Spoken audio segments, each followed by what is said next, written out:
A delegation of diplomatic envoys from 20 Arab countries on Thursday concluded a 4-day visit to South China's Hainan, hailing China's achievements in free trade port construction, tropical agriculture, space technology, and ecological civilization. After visiting Damo village in Sanya, a rural destination famous for ecotourism, Asam Hanafi, ambassador of Egypt to China, was impressed with the rapid and sustainable development. We are very impressed with the pace of development that took place and its sustainable development, because this is a development that has not been at the expense of nature. So nature, agriculture, local crafts, all have been preserved and actually developed, along with tourism, along with the scientific community. I shall be an advocate for that. Having been here, having witnessed all this marvelous territory and land, I shall be an advocate and shall promote this very promising collaboration.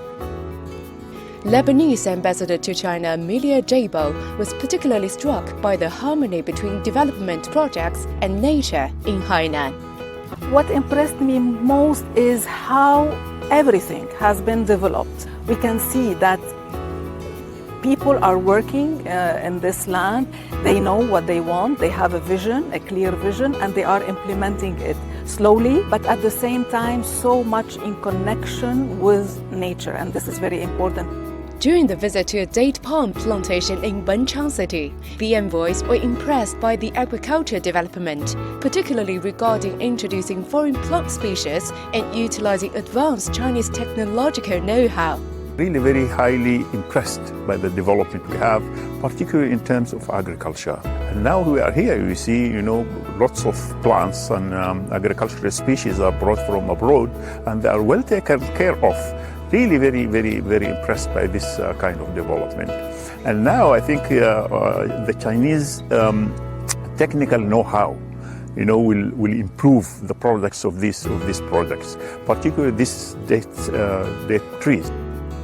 We are aware that there are some many experts from Egypt are collaborating with their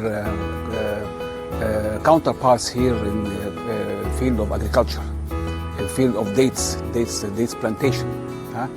Egypt is the #1 producer of dates in the world. So this is a very good potential for agricultural exchange.